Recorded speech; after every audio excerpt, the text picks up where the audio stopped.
Hello and welcome to this Red Pillars attempt here using the red version of the I don't know what you would call this. It's a holographic, but it's a really specific holographic paper.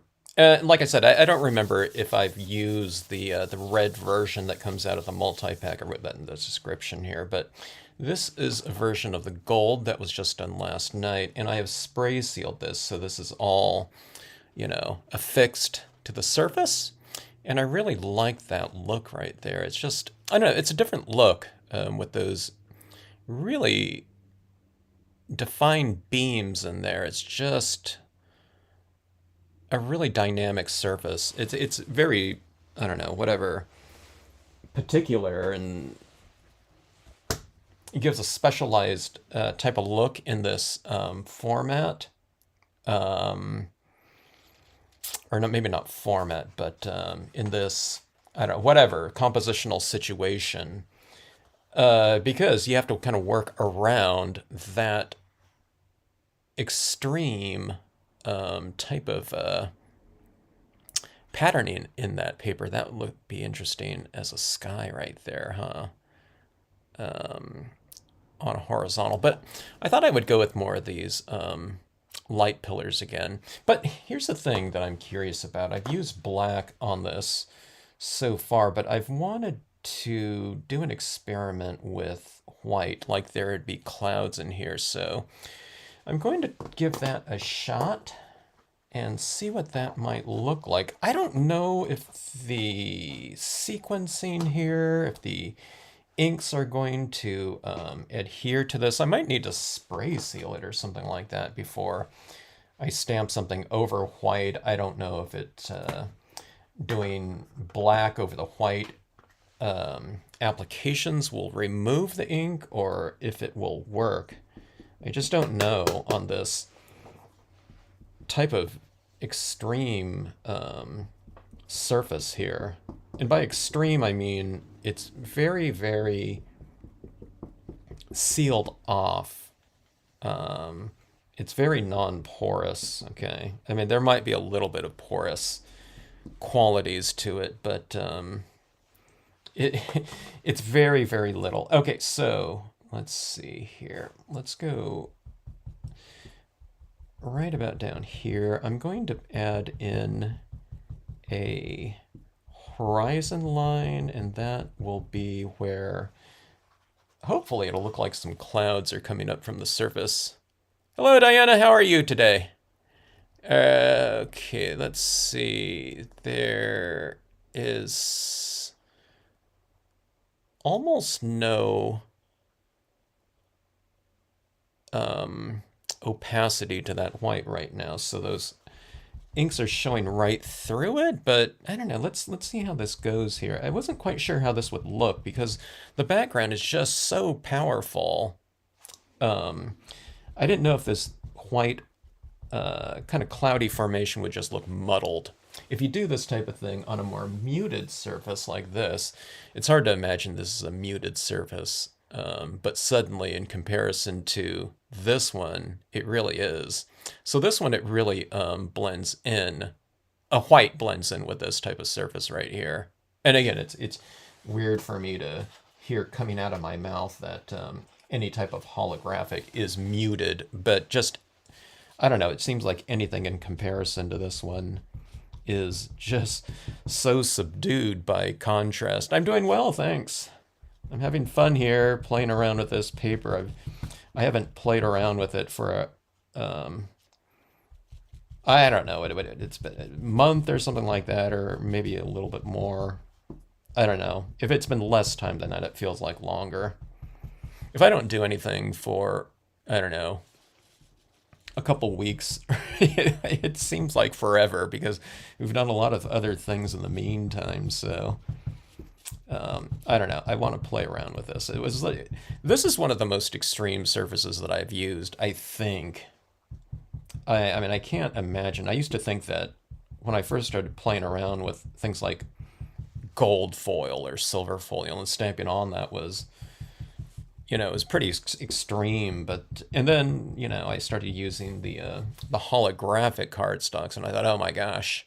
But this one right here, there's far more contrast in this particular foil than the other ones that are a little bit more varied. But this one's like really super definitive in terms of these patterns on there, just going from light to dark in these areas. So it's only a little bit of a you got to plan for that. Not that you don't have to plan at all for other compositions, but on this one in particular, just to make it, I don't know, whatever usable in a scenic stamping scenario, I guess we could call it. It has to be planned out a little bit. But yeah, I have so many different papers that I'm using these days, and some I haven't even tried yet. Things like the pearlescent, the pearlescent surfaces. I just did one or two of those and thought, oh, this looks really interesting. I think it tends to be all of the reflective types of materials that I'm using, the surfaces these days that I'm using, that I really feel like investigating further, because it's always been one of those things for me. I've always tried to depict lighting in my pieces, and now that there's a lot more materials out there that are reflective inherently. There's our cloud template there. There's a lot more materials out there that I've found that we can stamp on.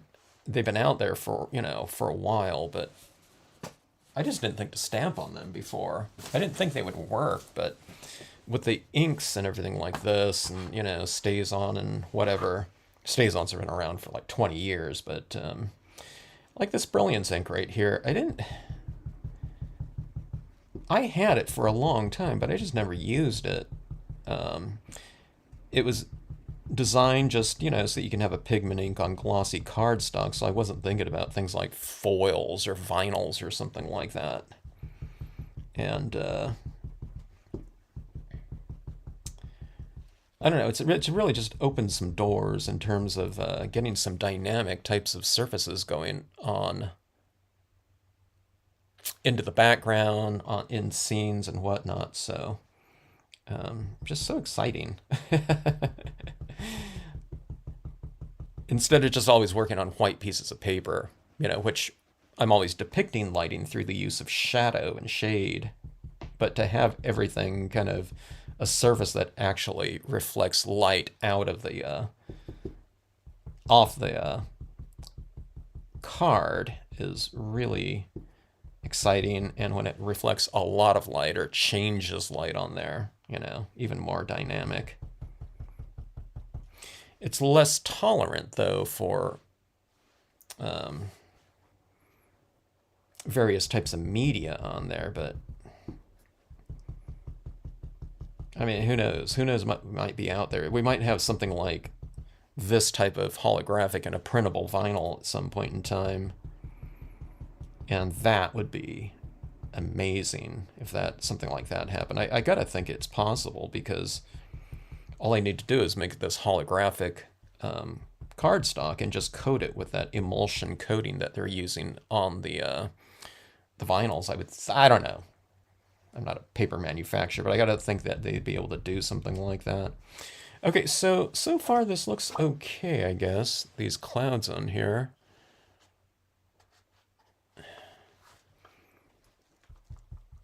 I didn't know if it would look okay or if it would look kind of weird. I think it has potential, but my problem is how am I going to...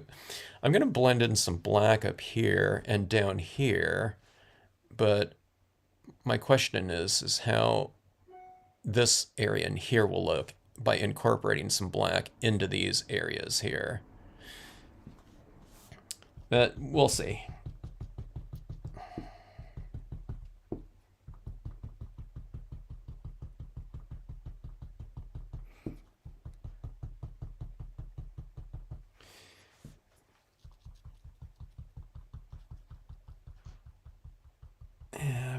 light feathering out those clouds like that.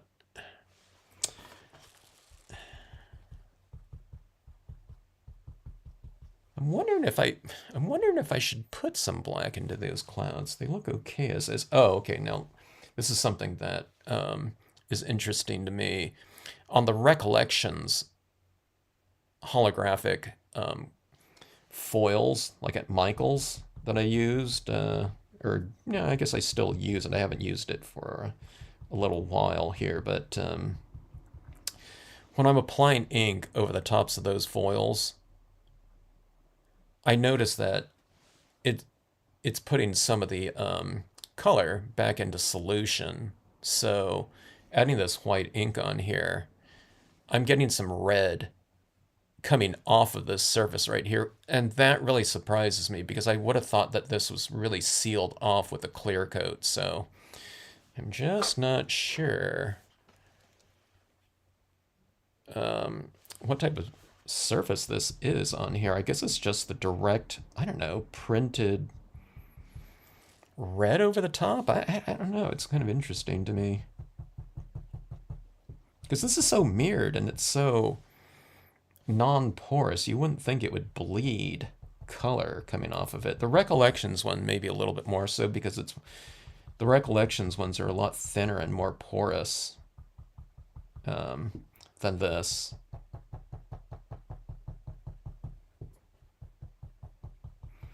Okay, so I'm going to bring these clouds up quite a bit more.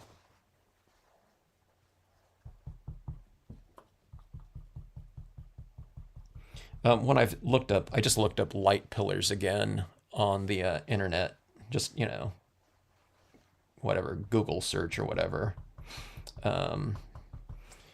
And when you see these light pillars like this, it's usually in a really heavily overcast type of night where you see these beams of light going up into the sky through that are, there's basically lights reflecting from some light source on the ground up into the sky. So it's mostly city lights, it seems. Or just, I don't know, whatever. Some suburban lights or something like that that are going up in the sky. So I'm going to try to bring this up here a little bit more. So we'll have these areas down here, maybe where the these light pillars will be a little bit more, slightly more muted. Muted is relative, though, I guess, on something like this. It's so extreme. Even covering them up with black, it really shows through. A pretty thickly applied black on there. And let's see how this goes.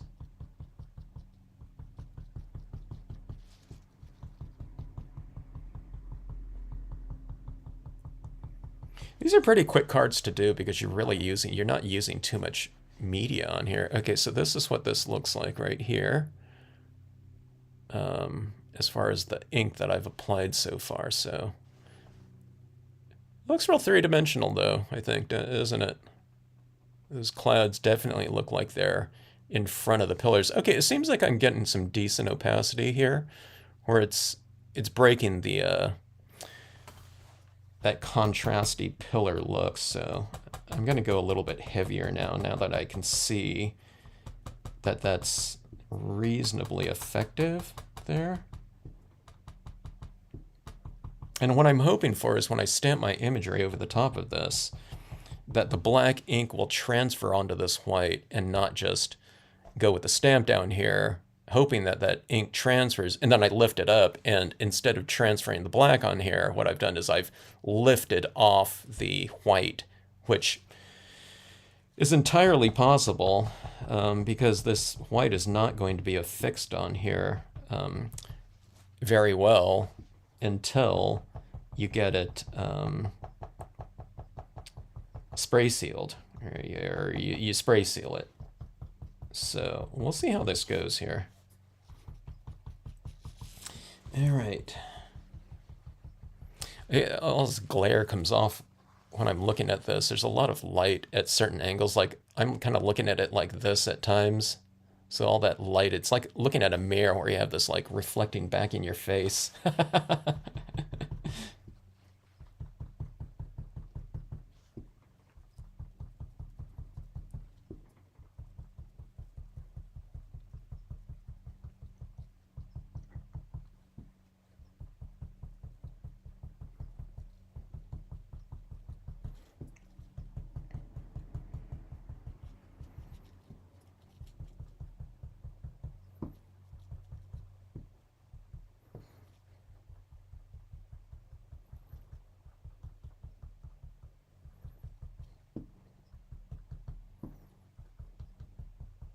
Okay, now as I'm applying this, one of the things that you have to be kind of aware of is because this is so non-porous of a surface. Hello, Cindy. How are you today?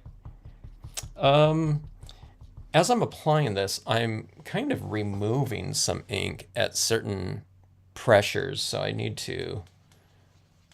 to kind of adjust your tapping pressure and the amount of ink that you have on here so that you're getting the transfer of that media from cotton ball to surface as opposed to surface back to cotton ball, you know.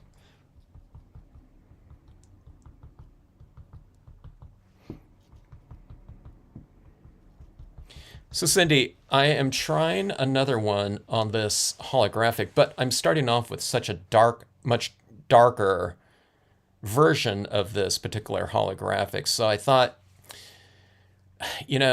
white ink often looks good in, the form of clouds on darker surfaces. All right, so I'm trying the white on here.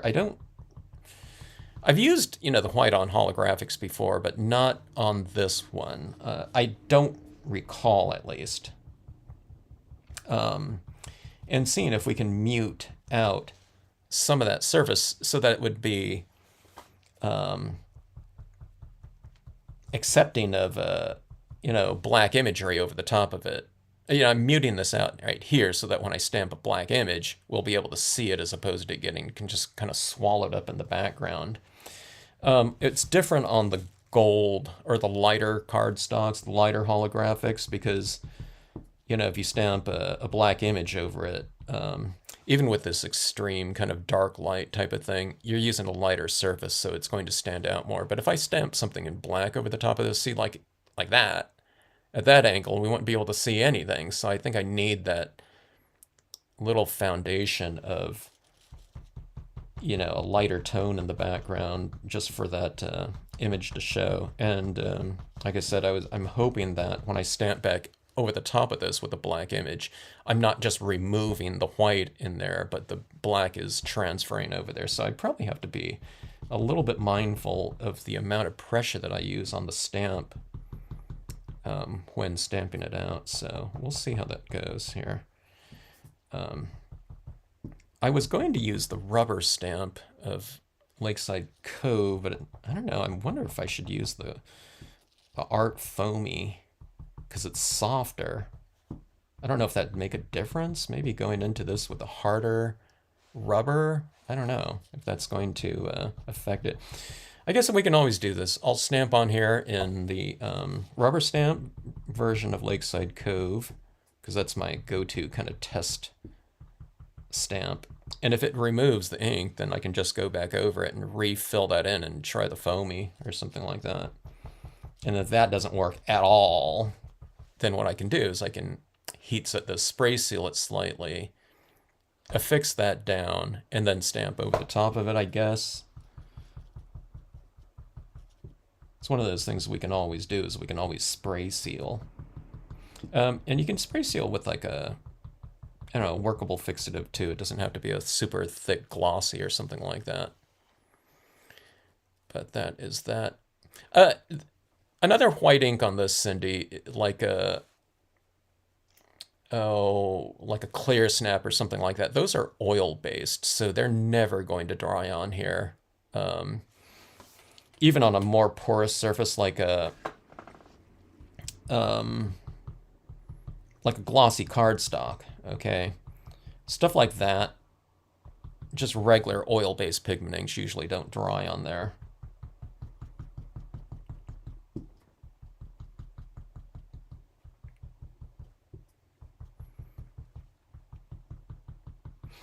Okay, so that is that. There's my little cloud thing. Sometimes I get these clouds just the way that I want them. And then it's like, oh, I got to stamp over it. It's unfortunate, you lose some of your cloud formations, but they're a base layer for your imagery. So a lot of times,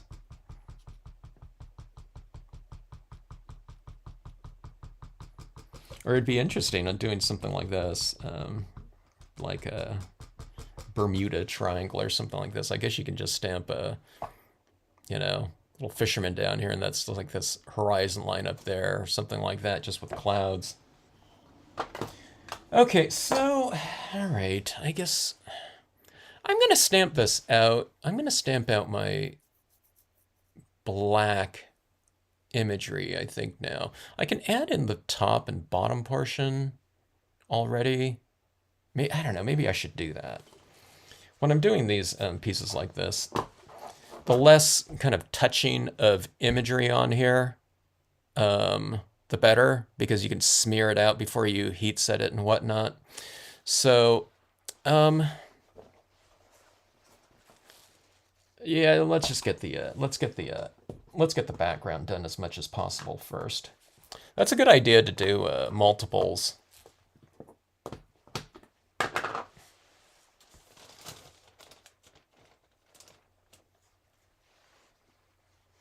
If I'm doing this, I would never do this like for Christmas cards if I had like, I don't know, 10 to do, because I don't want to spend that amount of time. It'd be like a smaller version, I would do that. But on something like this, you know what I think would be cool? I think there's 3 or 4 different colors. No, or is it 4 or 5? Maybe there's 4 or 5. I want to say 4 colors of the this foil in the multi-pack. It'd be kind of cool to do like 4 of these. Maybe not this size, but then you have them, you display them side by side, like I don't know, about 4, but maybe 3, kind of in a triptych. I think that would be really dynamic. Actually, I should do that, but just smaller versions of that.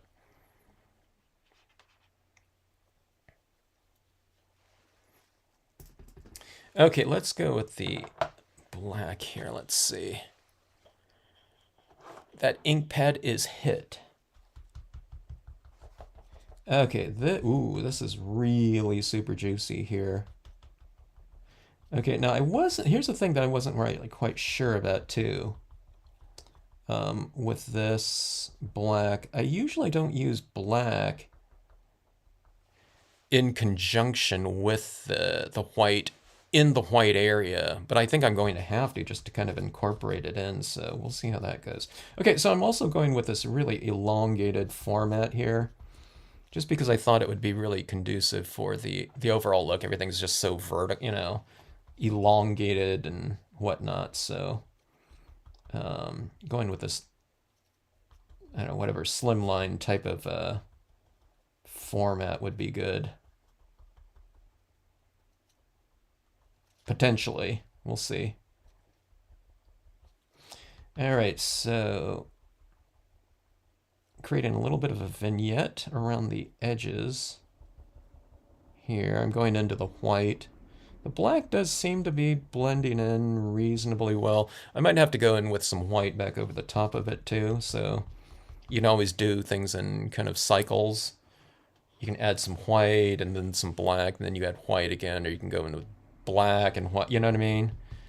Black and do something else. Like I go back in and I wipe kind of streaks back into this black, and then I go back into it with black again. A lot of people are kind of used to doing one type of process on something, and then once they do it, they think there's no going back to that. But a lot of this type of media, you want to use it in kind of more of a, or be open to using it in a more circular process where you can go back and add more or whatnot. Sometimes you can't remove things too well, but you can certainly layer over the top of it, just to get whatever you're going after, more refined applications and whatnot.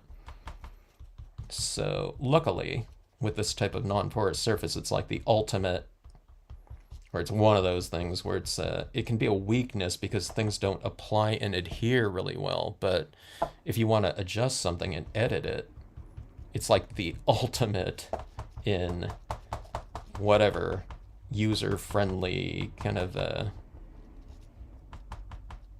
ability. I mean, if I didn't like this whole thing, I could wipe the whole thing off if I wanted to, still, at this point in time.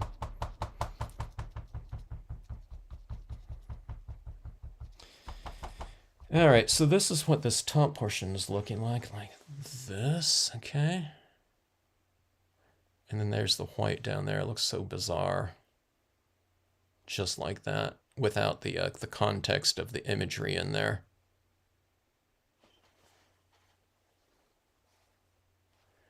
You could make Santa. What do you mean, and have Santa kind of flying across that sky like that?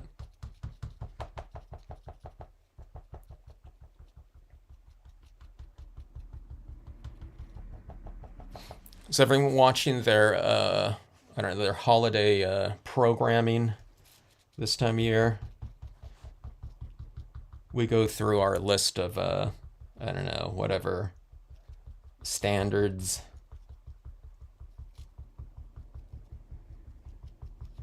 I've been watching like a gazillion versions of A Christmas Carol. I thought I'd seen them all, but apparently not. I just watched one from 1930 something, I think it was, and it was colorized. It was really good acting, but like The Visit from Jacob Marley, there wasn't even an actor playing that. It was just like this, Scrooge was just talking to kind of, in some invisible character, just the voice.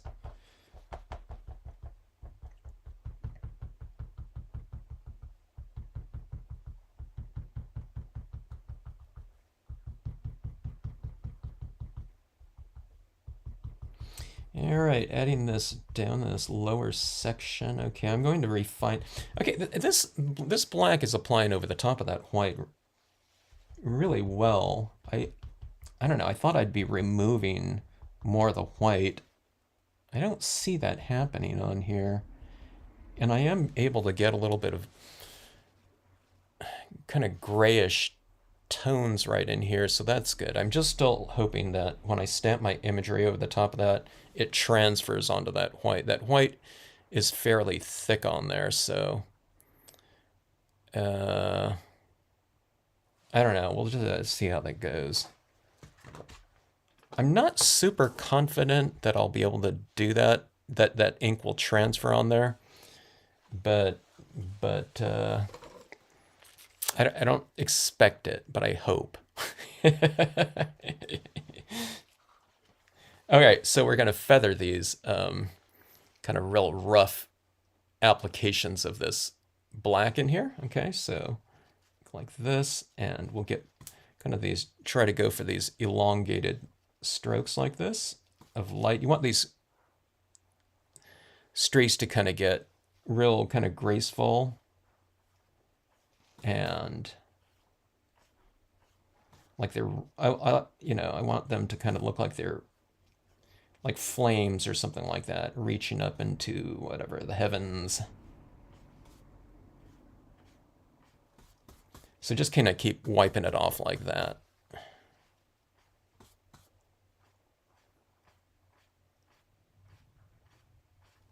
And remember, this doesn't have to be perfect right here, because we can go back in over the top of it, and I usually add in some extra black and kind of even some of this out. Some of my streaks might look a little bit too harsh, although they're coming out pretty good with this. This brush got a lot softer when I washed it off, washed off a bunch of acrylic off of it just recently, so it's working for me a lot more better.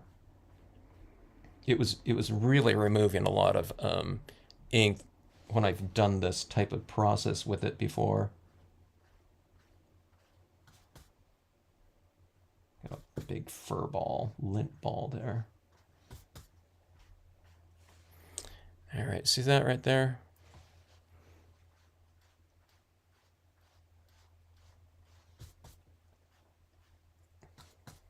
It's like sweeping off the ink.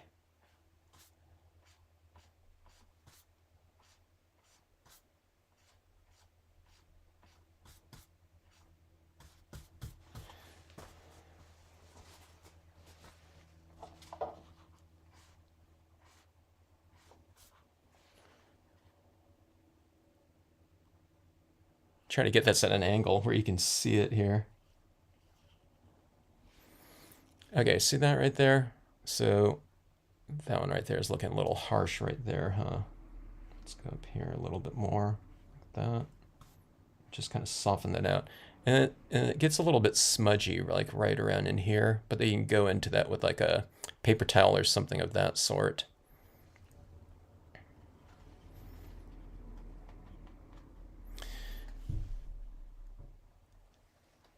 The man who invented, I think I saw that somewhere when flipping around. What is that showing on? The man who invented Christmas. I'm trying to remember if I've seen it in the past.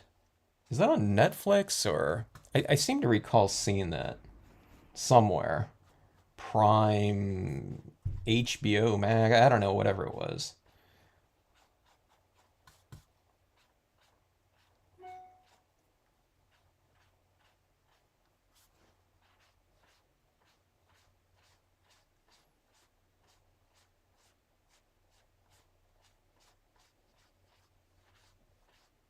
We just watched Home Alone the last 2 nights.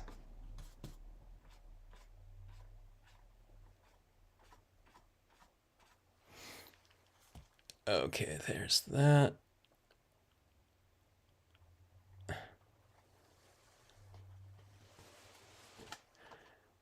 All right, there's that.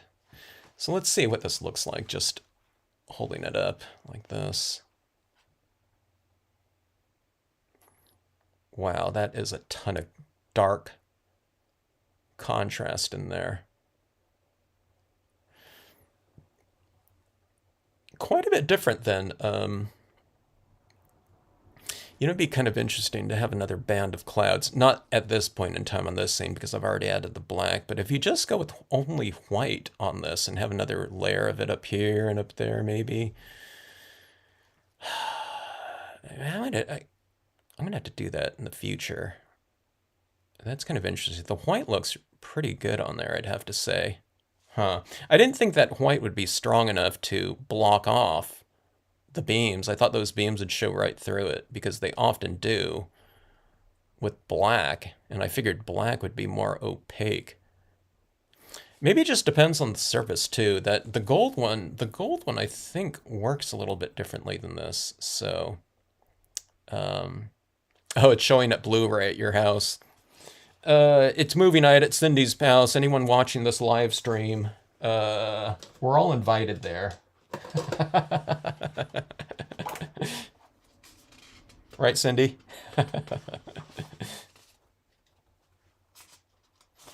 Okay, so I think it's time for the imagery.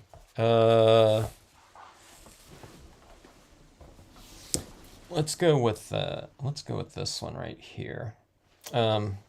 And like I said, if this doesn't stamp out, well, I'll just kind of erase it with some additional white ink, maybe, if we can. I don't know. I don't know if that'll work or not, but I don't know. Let's just see what happens.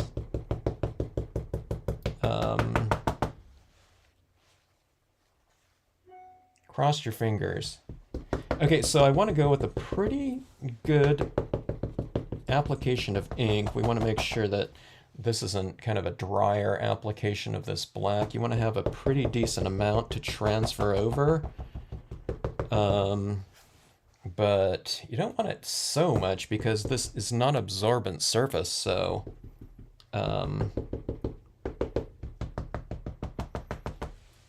you don't want to just have a real super blobby image where it's, you know, we're compressing it down and all that ink's kind of just squeezing out on the sides like that. Okay, I'm going to splatter paint some white up there. It probably should be done before making this impression, but I've already inked this up. Okay, so just a decent amount of pressure across the whole thing. Oh! I should have heat set that white on there too a little bit, just to make it a little bit more affixed. Okay, so a couple things here. So that's what's one of those things about sequencing with these specialized types of surfaces that I tend to forget about a lot. So I should have heat set a little bit, and then we should have splatter painted first, okay? We'll see if we can get away with this. It might not matter if it stamps out okay.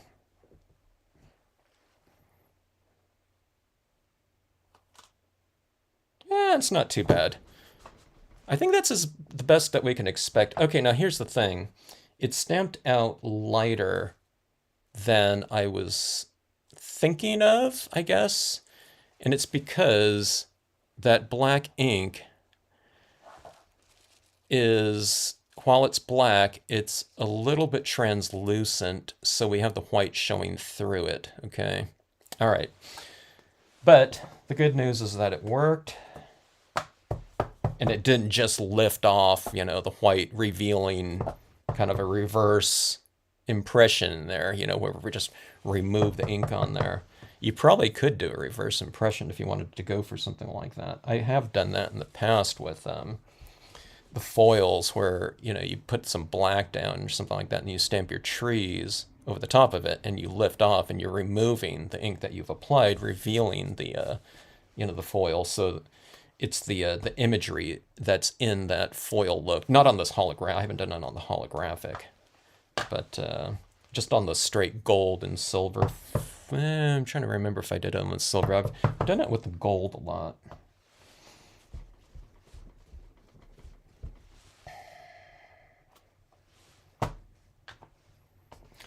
All right. Okay, I'm going to heat set this one now, just to get that fixed so that I can go in and add in some additional tones into it. Shading.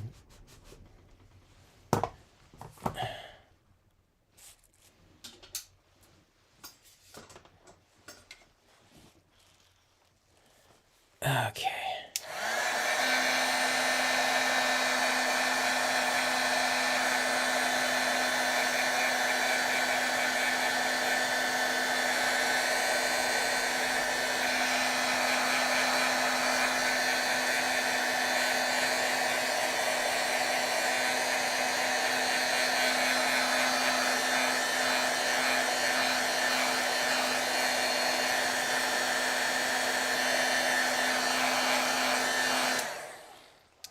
Okay.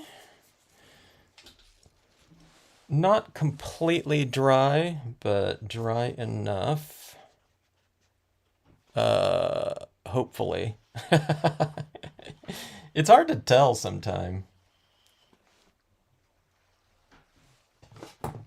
Okay, so this image right now it's kind of floating in that area. So this goes for anything, not just anytime you stamp out imagery into a scene, there's shadows that I've drawn into just about every design that I've done, okay? To anchor it down just inherently, but if you go back in and you add in some additional anchoring shading into your objects with colors, whatever you're doing, colored pencils, whatever media you happen to be working with, it gives the imagery a lot more mass and visual weight, and it makes it look like it's sitting within the scene more. Okay, so right around in here, I'm going to add in some shading, and we'll add a little bit of shade work, shadow work over those rocks as well.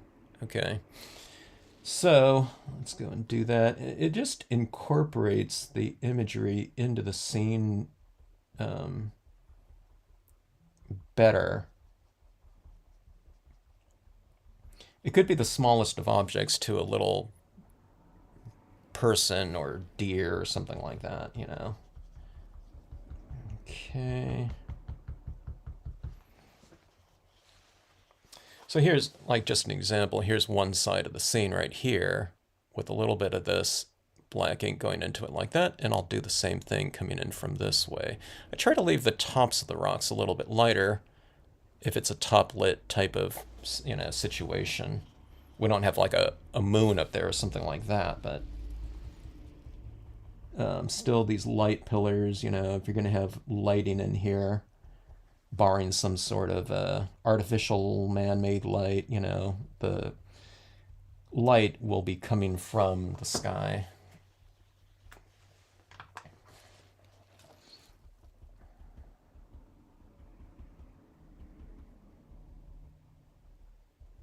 My cotton ball keeps fraying on here. Maybe it's because I dried the ink, so it's kind of grabbing it a little bit. So just kind of squash it down a little bit and get it nice and flat like that, okay? And then if it starts fraying on you, just go and smash it down again.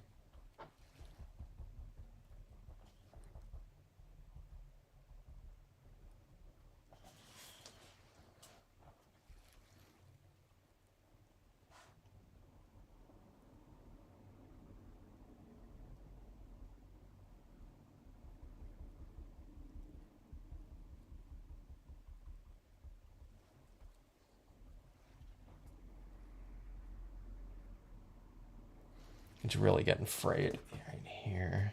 Okay. Then what I'm doing is I'm kind of making this more narrow by squeezing it down like that. And then I can get into a more narrow area like that. Now at this point in time, I've been dabbing it for a while, so this is the ink that I'm applying. It's just a real light version of gray, so it's not like a sopping wet black or something like that. So utilize kind of a drier application of your whatever you're shading media, and then you'll have a lot of control over it. It won't be leaving you like this blobby type of image or application, okay? So just make it real easy for yourself. Okay, so let's go in here from the perimeter. I want to frame off the scene a little bit more.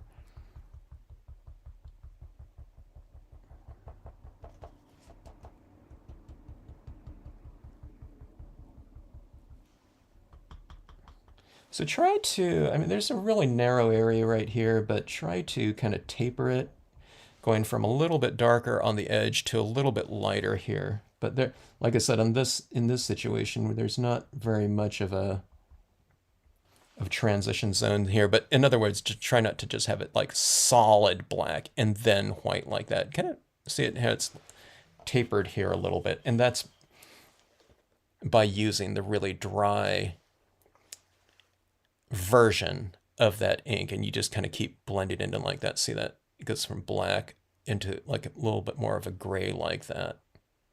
All right.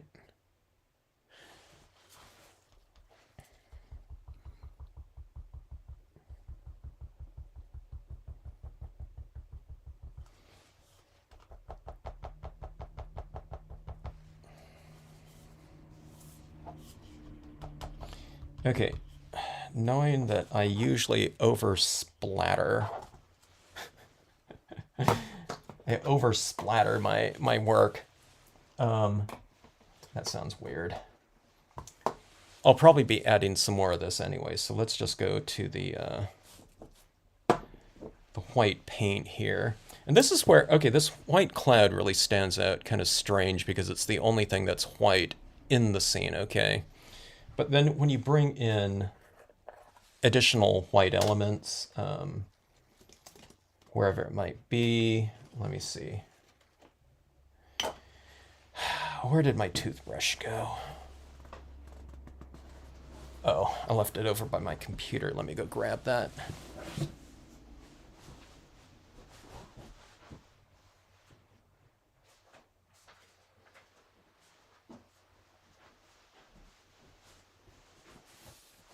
I thought I did. Where is it?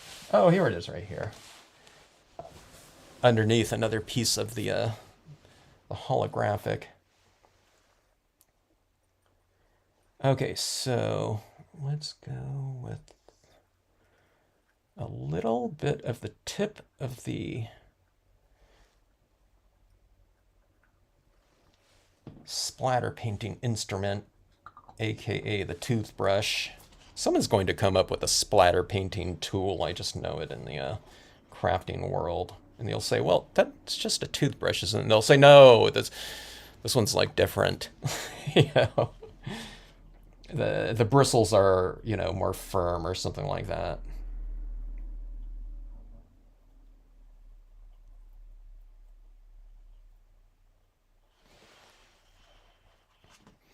Okay, let me not go overboard with this. And let's bring it into the reflected area as well. All right, there we go. You just get a little bit of a white thumb there, okay? So anyways, there's your nighttime sky up there. This white paint dries very quickly as well.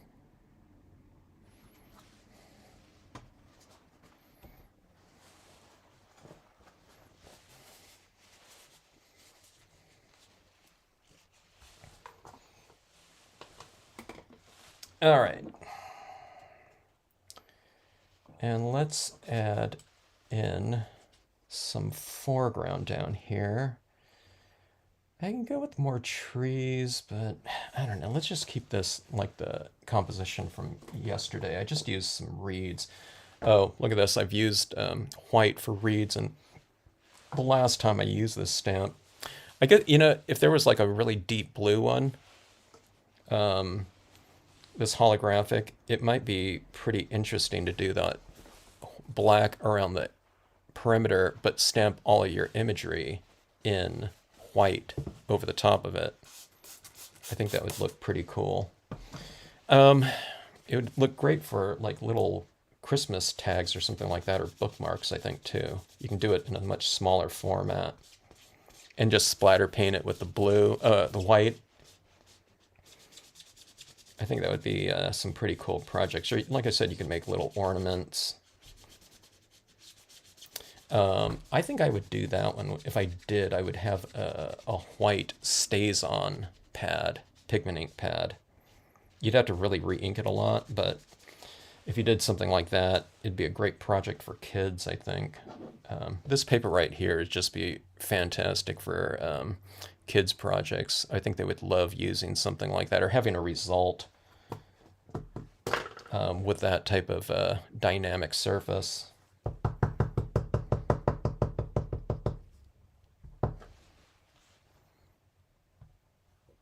Okay, so stamping with thick ink, I didn't mention. Okay, now here's what's happening right here. I just stamped into this black right down here. You can't see it. I'll try to hold it up, but I did get one of those. I stamped into it and I didn't hold, and I just lifted it. So right in here, a lot of that black ink that it's been applied down here just removed. So I got a reverse image in there instead of a transfer of ink. Okay, that one was transfer, transfer, and transfer. But let me see if I can show you that. I don't know if you'll be able to see it on camera here, but oh, it's a little out of focus right here, but let's see. Oh, I don't know. You can barely see it right there, but there's a little bit of a light streak in there. It's where one of the blades just removed the ink that's been applied down there, the black ink, right down in this area. I mean, I kind of buried it because I put another image right over the top of it, but no, actually, you can see it. So one of these blades of grass, it looks like, you know, it looks like, well, let me see if I can get it here. It looks like this right here, where there's like the perimeter stamped out like that. It's probably where the ink squeezed out, but this interior area of one of these, um, it lifted that ink off right in here. So it looks really light, but I mean, it's really dark on camera, so it's really hard to tell there. And it looks okay, but I'm just so glad that this image didn't do that to the white. Otherwise, it would look really bad.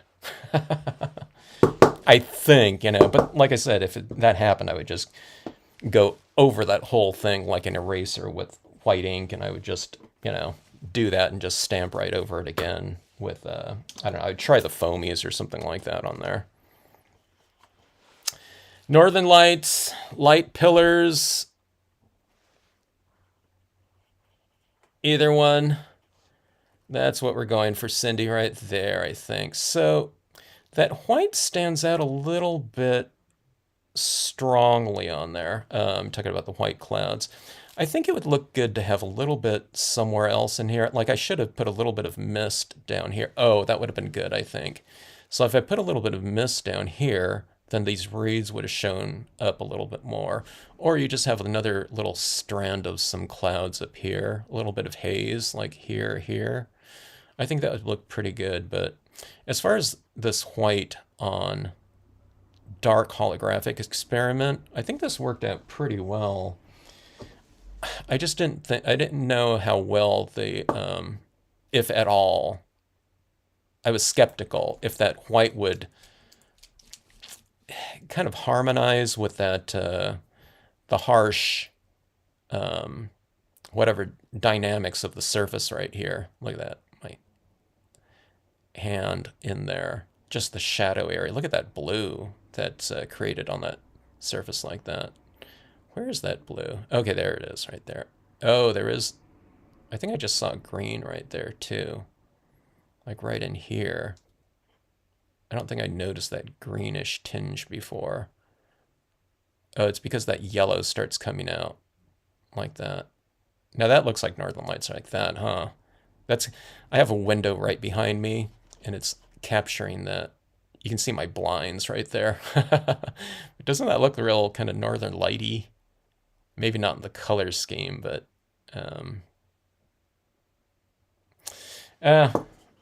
okay, but yeah, the white, I think the white looks okay in this. So I'll probably do something like that on this surface because this surface is so dark. You know what I mean? It doesn't look like, when you think about stamping something over the top of that, when I look at this just as a surface, I'm wondering if we could stamp anything on there. I mean, even if I stamp some like really, some dark trees like this, at many different angles like that, like this, I mean, if we have that big, huge band of like black showing through there, I don't know if it's going to show up very well. So that's where this white one comes into play with this darker version of this holographic. I think I don't know, makes it a little bit more usable maybe. Okay, adding a little bit of highlights into here. And again, I have to be careful not to remove white pigment ink that's already been applied. It seems like it's working okay after I've heat set a little bit. But again, I'll need to spray seal to really get this firmly affixed on here. And I like allowing it to air dry, which you can do with the Brilliance ink. The Brilliance ink will air dry. Okay, so I'm putting a little bit of these highlights on the top of some of these rocks, just to push a little bit more contrast into them.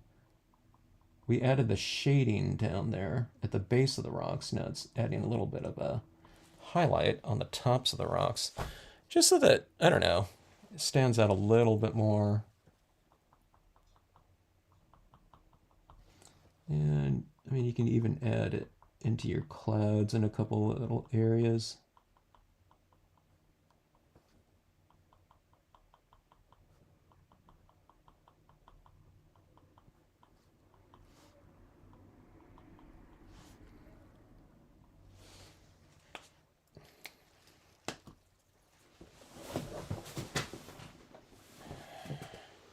I got a little bit of a smear on one of my trees here, so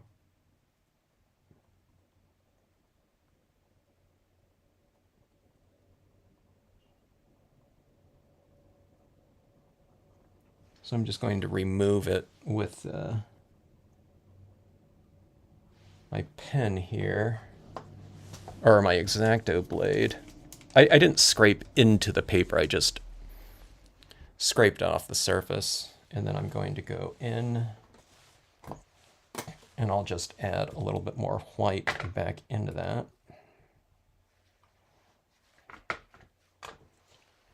Actually, this might help too. I might kind of add a little bit of kind of a perimeter glow around a couple of these stars up here too. So yeah, maybe that'll be the thing that'll bring a little bit more texture into the sky too, or give a little bit more continuity with this area down here that has that soft light.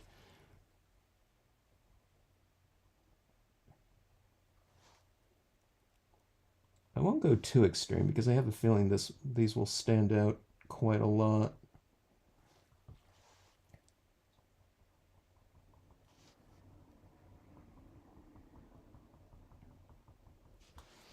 Okay, so these are some little glowing little stars up there. Maybe I went too subtle on them, but I don't know if you see them right there and there. Okay, I think it can handle a little bit more. I didn't want them to stand out too extreme.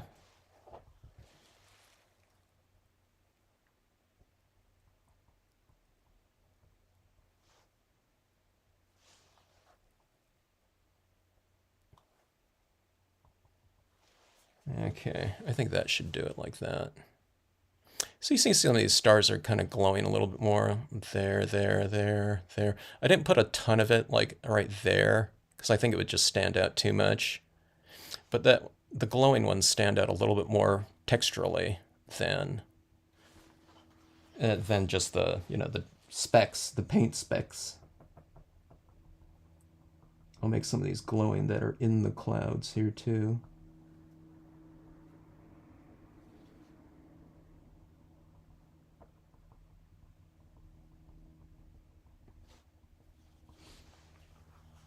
Oh, one of the things I forgot to do too is we can go into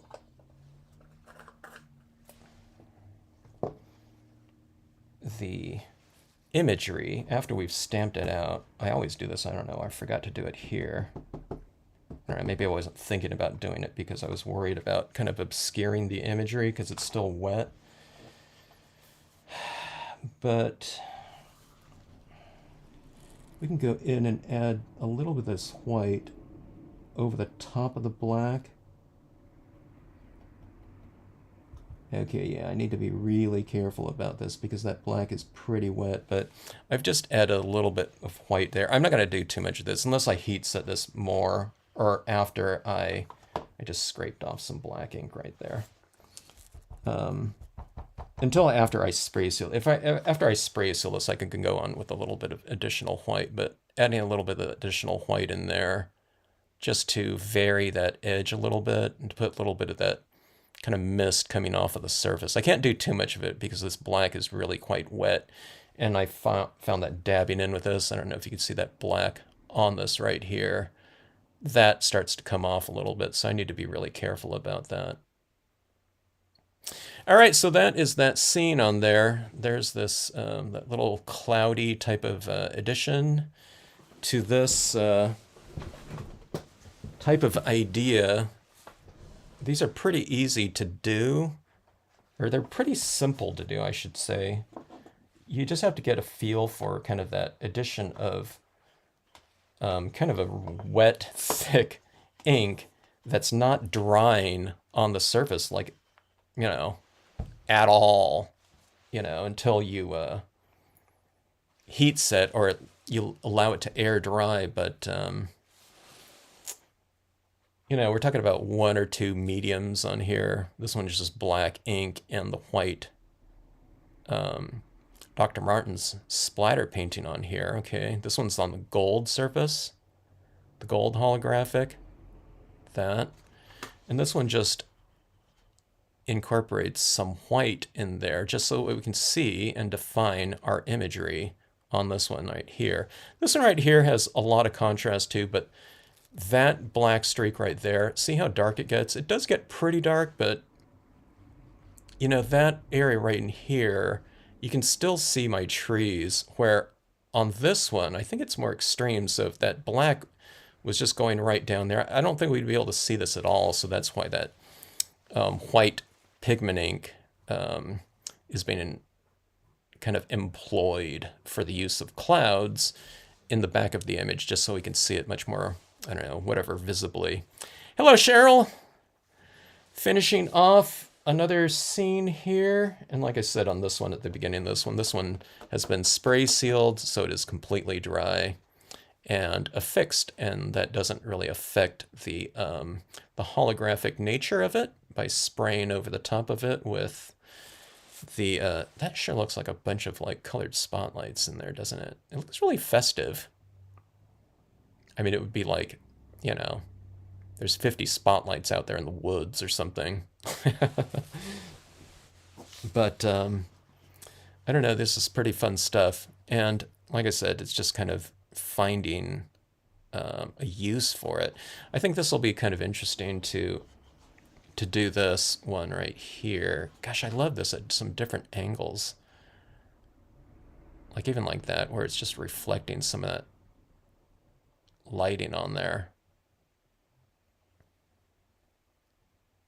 Like you can't see like a lot of the colors that are on here at certain angles. Like I said, there was like some, I don't know, I kind of lost. I don't see where that green is anymore, but and it fascinates me, this material, when I look at it closely. But on something like this, I want to do something. I think this would be kind of cool for a sky or something like that. Or you can have, you know, your objects up here if this was like a lake, and this could be just all the water down here. I'd do it longer if it was the lake, but for like a sky or something like that, you're just having some trees across this. I think that'd be kind of interesting to have that up in the sky like that. It sure looks like water though on this one. So, gosh, it's like hypnotic. All right. Test number, I don't know, I think it's like 4 with this particular cardstock. Using it with white pigment ink to get some different types of textures and visibility with your main imagery on there. I think it looks okay. Like I said, I can get a little bit more integration by having that cloudy effect somewhere else in here in the foreground, or an additional area up in the sky, which I think would be good. So, but, you know, for the first one, not too bad, I think. And it opens up some doors for some kind of further experimentation, which is always good. You know, if it doesn't work out, you know, we don't feel compelled to really do anything like in that direction again. But I think this one opened up some good doors for us to explore. And I think these elongated formats with this particular holographic is really good because of those long columns like that. I think you kind of emphasize it with the use of these kind of more slimline types of formats, bookmarks, and so, you know, so on and so forth. So, yeah. All right, folks.